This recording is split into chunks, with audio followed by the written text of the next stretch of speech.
മൂന്നാർ മേഖലയിൽ വളർത്തുമൃഗങ്ങൾക്ക് നേരെയുള്ള കടുവയുടെ ആക്രമണം വർദ്ധിക്കുന്നു. കഴിഞ്ഞ 2 ദിവസങ്ങളിലായി 4 പശുക്കളാണ് കടുവയുടെ ആക്രമണത്തിൽ ചത്തത്. വനംവകുപ്പ് വിഷയത്തിൽ ഫലപ്രദമായി ഇടപെടൽ നടത്തണമെന്നതാണ് ഉയരുന്ന ആവശ്യം.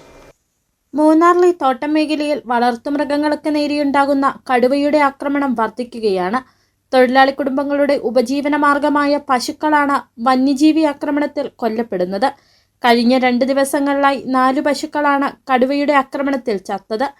പാമ്പൻമലയിലാണ് സംഭവം നടന്നത്. തൊഴിലാളികൾ നോക്കി നിൽക്കുകയായിരുന്നു കടുവ ഒരു പശുവിനെ ആക്രമിച്ചത്. இந்த எஸ்டேட்டில் வேலை செய்கிறோம். இந்த ஒரு வாரத்துக்குள்ளேயே 4 மாடு அடிச்சிருக்கு. நாங்கள் வேலை செய்யறதுலேருந்து 50 கிலோமீட்டர் கூட இல்லை.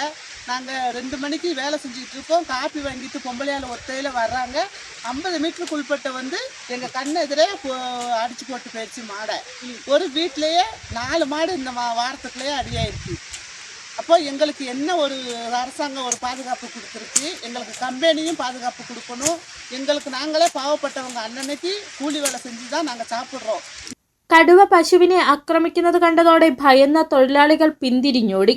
പ്രദേശത്ത് കഴിഞ്ഞ 1 മാസത്തിനിടെ 3 കന്നുകാലികൾ കൂടി കടുവയുടെ ആക്രമണത്തിൽ കൊല്ലപ്പെട്ടതായി തൊഴിലാളികൾ പറയുന്നു.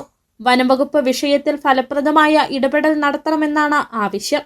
തോട്ടം തൊഴിലിന് പുറമെ മറ്റൊരു വരുമാനം എന്ന നിലയിലാണ് തൊഴിലാളികൾ പശുക്കളെ വളർത്തുന്നത്.